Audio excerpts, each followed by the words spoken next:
ரொம்ப ஜாலியா ஹாப்பியா என்னோட பர்ச்சேஸ் எல்லாம் முடிச்சாச்சு. அந்த நிறைய ஆஃபர்ஸ் இங்க இருந்துச்சு. வேலவன் ஸ்டோருக்கு வாங்க, நிஜமா சொல்றேன், நீங்க மனசு நிறைஞ்சுதான் இங்க.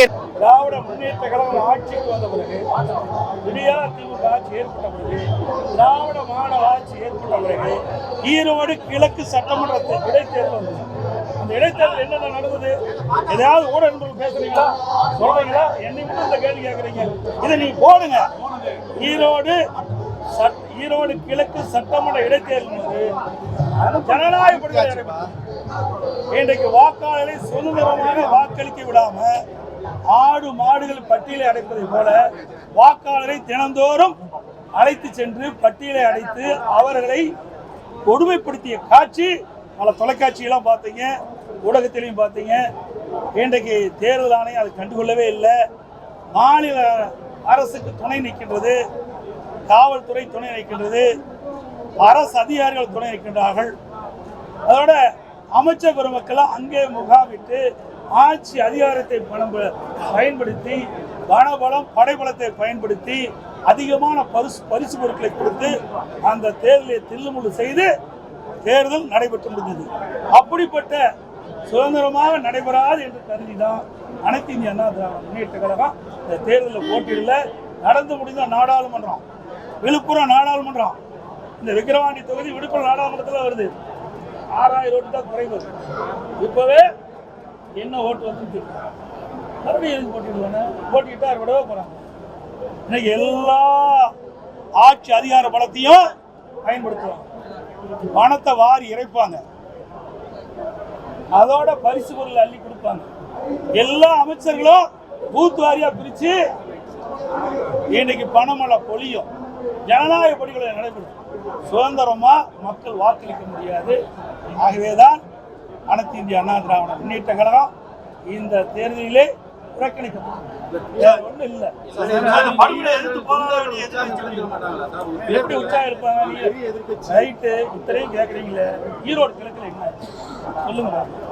எதையாவது இந்த ஊடக நம்பரெல்லாம் பத்திரிகை நம்பரெல்லாம் அந்த பட்டியல் அடைச்சது எடுத்து போட்டீங்களா? ஒருத்தரோட போடல. ஒரு சில தொலைக்காட்சி தான் நடுநிலையோடு நடந்தது.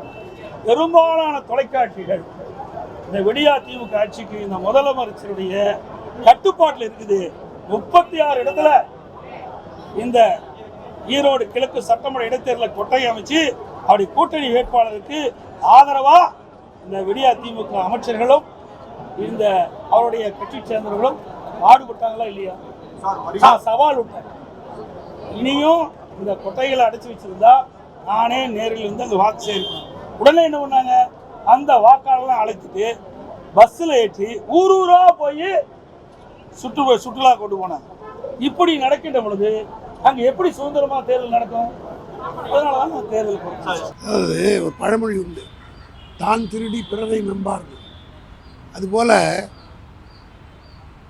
அதிமுக ஆட்சியில் இருந்தபோது அவர்கள் நடந்த ஒவ்வொரு தேர்தலும் இன்னைக்கு மக்கள் மறந்துட்டாங்கன்னு நினைக்கிறேன். முதலில் தமிழ்நாட்டு தேர்தலில் ஏறத்தாழ 50-60 ஆண்டு காலமாக நடைபெற்ற தேர்தலில் ஜெயலலிதா ஆட்சிக்கு வந்தவுடன் 92 முதலில் நடைபெற்ற தேர்தல் பரங்கிமலைக்கு இருக்கின்ற கண்டோன்மெண்ட் தேர்தல் தான். இதெல்லாம் மறந்துட்டாங்கன்ற, ஏன்னா இன்றைக்கி இதெல்லாம் எடப்பாடிக்கு தெரியறதுக்கு சான்ஸ் இல்லை. அப்போ அவர் எங்கே இருந்தாருன்றது ஊருக்கும் தெரியும், அந்த கட்சிக்காரர்களுக்கும் தெரியும். அந்த தேர்தலில் தான் பூத் கேப்சரிங் என்ற ஒரு கலாச்சாரத்தையே இந்தியாவிலே தமிழ்நாட்டில் மட்டும்தான் தெரியாது. வட மாநிலங்களெல்லாம் பூத் கேப்சரிங்னா இருக்கும், ஆனால் தமிழ்நாட்டில் அப்படி ஒன்று இதே கிடையாது. முதல்ல அதில் அரங்கேற்றியது தமிழ்நாட்டிலே அதிமுக தான், ஜெயலலிதா தலைமையில் தான். சட்டமன்ற உறுப்பினராக இருந்தவரெல்லாம் தாக்கப்பட்டார். மறைந்த சட்டமன்ற உறுப்பினர் செல்வராஜ் அவர்கள், கே பழனிசாமி போன்ற கழகத்தினுடைய முன்னோடிகள் எல்லாம் தாக்கப்பட்டார்கள். அந்த கவுண்டிங்கு கூட அன்றைக்கு ராஜ்யசபா உறுப்பினராக இருந்தவர்களை வைத்து தான் அங்கே கவுண்டிங்கே நாங்கள் அனுப்பி, திமுக சார்பில் தலைவர் கலைஞர் அவர்கள் அனுப்பி, அதன் மூலமாக அவ்வளவு கெடுபிடிக்கும் மத்தியிலும் 3 இடங்களிலே நாங்கள் 7 இடங்களில் 3 இடம் வெற்றி பெற்றோம். ஆக அதுக்கு அடுத்து நடந்த ஒவ்வொரு தேர்தலிலும் எப்படி தேர்தல் அவர் நடத்தினார். குறிப்பாக நானே நேரடியாக பாதிக்கப்பட்டேன். 2001ஆம் ஆண்டு ஜெயலலிதா அவர்கள் டான்சி கேஸிலிருந்து விடுவிக்கப்பட்டவுடன் நான் சுப்ரீம் கோர்ட்டில் அப்பீல் போட்டேன். அதை மனதிலே வைத்துக்கொண்டு சென்னைக்கு அருகிலே இருக்கின்ற ஆலந்தூரில் நகரமன்ற தேர்தல், சென்னைக்கு அதுக்கு முந்தின நாள் தேர்தல் வச்சுட்டு அடுத்த நாள் அப்படி வைக்கவே கூடாது. காரணம் என்ன, பக்கத்தில் இருக்கிறவங்கெல்லாம் ஒரே நேரத்தில் தேர்தல் வச்சா தான் இங்கே இருக்கிறவங்க அங்கே போக மாட்டோம். ஆனால் திட்டமிட்டு என்னை தோற்கடிக்க வேண்டும்வதற்காகவே அதிமுக ஜெயலலிதா செய்த அந்த சதி, அன்றைக்கு இருந்த அந்த தேர்தல் நடைபெற்ற விதம் எல்லோரும் பார்த்தார்கள்.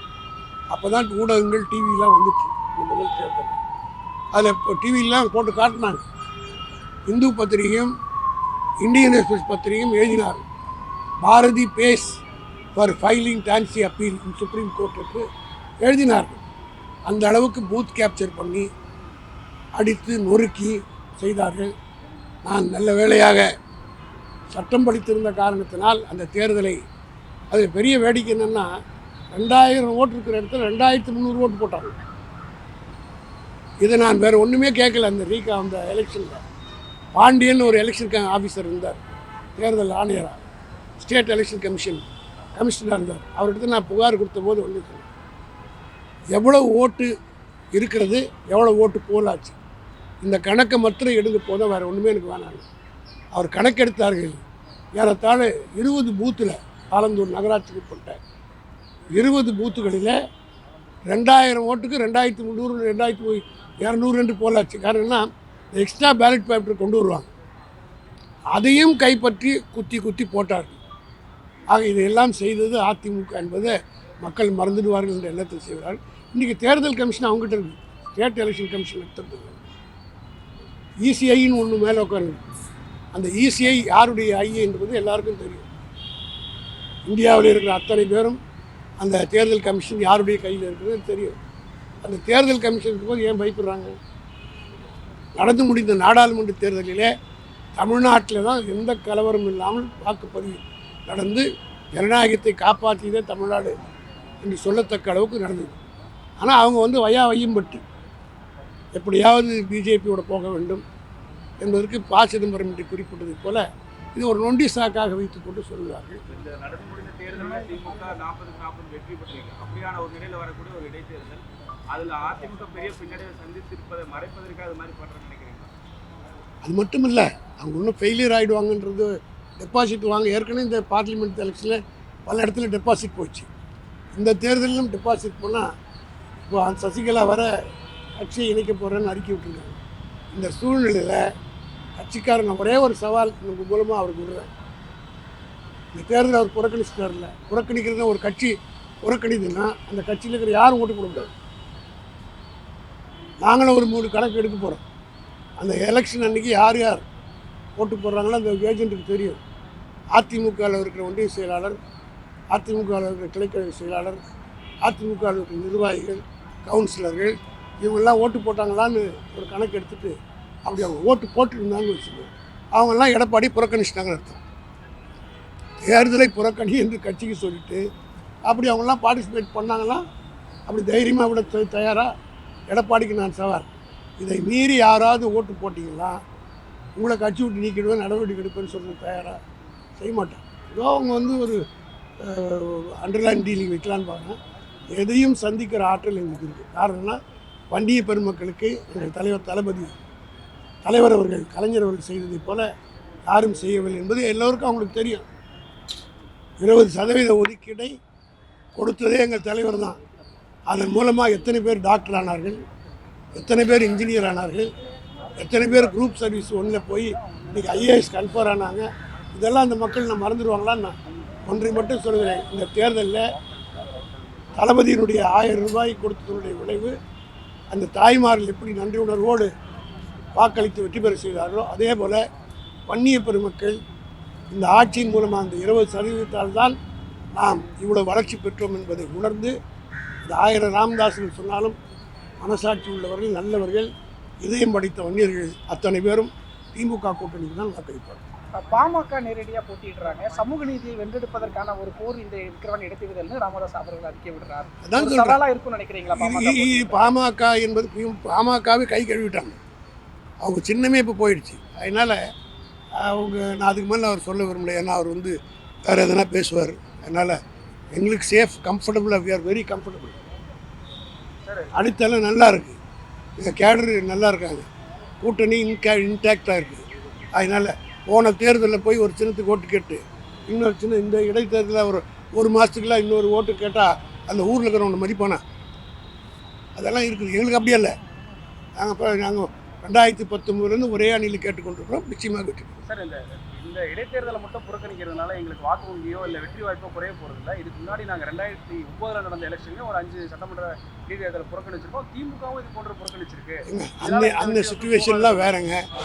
இன்றைக்கி சுச்சுவேஷன் வேறு. ஒரு தேர்தலுக்கு ஒரு சுச்சுவேஷன் மாறுதில்ல. இன்னைய கான்டாக்ட்ஸில் ஏன் பண்ணுறாங்கன்னு சொல்லணும். இதான் தப்பு நடந்ததா? எலெக்ஷனில் எதெல்லாம் ஏடிஎம்கே பாதிக்கப்பட்டதா, பிஎம்கே பாதிக்கப்பட்டதா, அல்லது அந்த கூட்டணியில் இருக்கிறவங்க யாராவது பாதிக்கப்பட்டாங்களா, தேர்தலில் எங்கன்னா முறைகேடு நடந்திருக்கா, இதெல்லாம் சொல்லணும்ல. பொறுப்பேற்று ஒரு கடுமையாக போட்டி அளிக்கிறதுக்கு தான் இவங்க எல்லாம் புறக்கணிச்சிருக்காங்க. திமுகவை பொறுத்தவரை இருமுனை போட்டின்னா இன்னும் ஈஸியாக போச்சு. ஒரே இது தானே, 10 பேருக்கு பதில் சொல்ல ஒரே ஆளை பார்த்து சொல்லணும். திமுக பொறுப்பேற்று நடந்த எல்லா எலெக்ஷனுமே முறைகேடு தான் நடந்திருக்கு அப்படின்ற மாதிரி தான் அவர் அன்றைக்கி ஜெயக்குமார் கூட ப்ரெஸ் மீட்டில் சொன்னார். நகர்ப்புற உள்ளாட்சி தேர்தலையும் இந்த மாதிரி ஃப்ராட் பண்ணியிருக்காங்க அப்படின்ற மாதிரி ஒரு குற்றச்சாட்டு வச்சுருக்காங்க. இல்லை, அவங்க ஆட்சியிலே நடத்திருந்தோம் தேர்தலே நாங்கள் ஜெயிச்சிருந்தோம் 60%. அப்போ அது வந்து என்ன அர்த்தம்? இது பதில் சொல்லட்டும். தேர்தலில் உள்ளாட்சி தேர்தலில் அவங்க எடப்பாடி சீஃப் மினிஸ்டர் இருக்கும்போது நடத்தினாரே, நாங்கள் ஜெயிச்சோம்ல. எவ்வளோ அங்கே எடப்பாடியுடைய பிஓ இருக்கிற இளவங்க ஒருத்தர் நாமினி ரிசல்ட்டையே மாற்றி மாற்றி அறிவித்தார். எங்கள் தலைவர் வந்து நைட்டு போய் 1 மணிக்கு இந்த கொட்டுற பணியில் உட்காந்து தளபதி மு.க. ஸ்டாலின் அங்கே ஆர்ப்பாட்டம் எலெக்ஷன் கமிஷன் முன்னாடி நடந்தனால தான் சில அறிவிப்புகளை செஞ்சாங்க. நாங்கள் சட்ட ரீதியாக நீதிமன்றத்துக்கு போனோம். லேட் சிட்டிங் உட்காந்து 10 மணிக்கு தீர்ப்பு வாங்கினோம். இந்த மாதிரிலாம் தீர்ப்பு வாங்கி வெற்றி பெற்றோம். அது திமுகவுக்கு பலமான சட்டத்துறை இருக்குது, பலமான கேடர் ஸ்ட்ரென்த் இருக்குது, பலமான கூட்டணி இருக்குது. நிச்சயமாக வெற்றி பெறுவோம். 2012 திமுக புறக்கணிச்சது போலவே இந்த நாங்கள் புறக்கணிக்கிறது காரணமும் தேர்தல் ஆணையம் அதிகாரத்தோடு ரொம்ப நெருக்கமாக இருக்குது.